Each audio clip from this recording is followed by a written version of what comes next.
با مناسبت روز جهانی رضاکاران، ساحه‌ای از بند قرغه کابل با کمک مالی اداره انکشافی سازمان ملل متحد و با همکاری شاروالی کابل و شماری از رضاکاران پاککاری شد.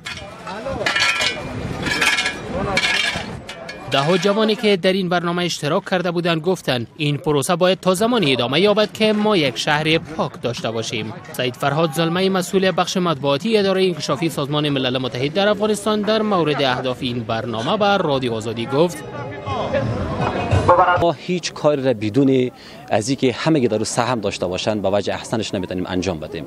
جوانان وقتی میایین اینجا سهم میگیرن در پاککاری شهرشان، یک پیام در ذهن از اینا باقی میمونه که ما مسئولیت خود در قبال شهر خود ما ادا کردم و اینا میتونن که در خانه خود، در قریه خود، در منطقه خود، در ناحیه خود، در کوچه و گذر خود با امی روحیه پس دوباره بروند. وقتی که کوچه خود اینا کثیف میبینن، این انگیزه برای اینا ایجاد شده میتونه که ما اگر نمیتونن در سطح کابل در قرغه مردم جمع بکنن، در کوچه خود مردم میتونن جمع بکنن که بیان کوچه خود پاککاری بکنن.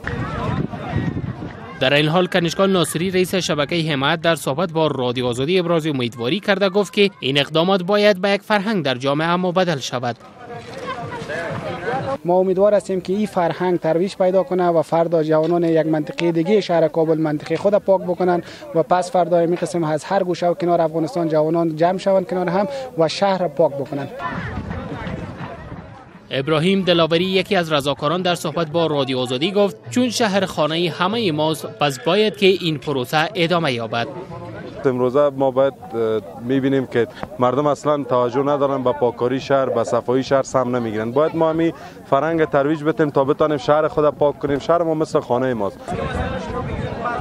در این حال شاروالی کابل نیز از این کار رضاکاران استقبال کرده، میگوید این یک قدم مثبت است و جوانان باید در آن سهیم شوند. این نخستین بار نیست، بلکه قبل از این هم شماری از جوانان با راه اندازی حرکت‌های نمادین حصه‌های مختلف شهر را پاککاری کردند.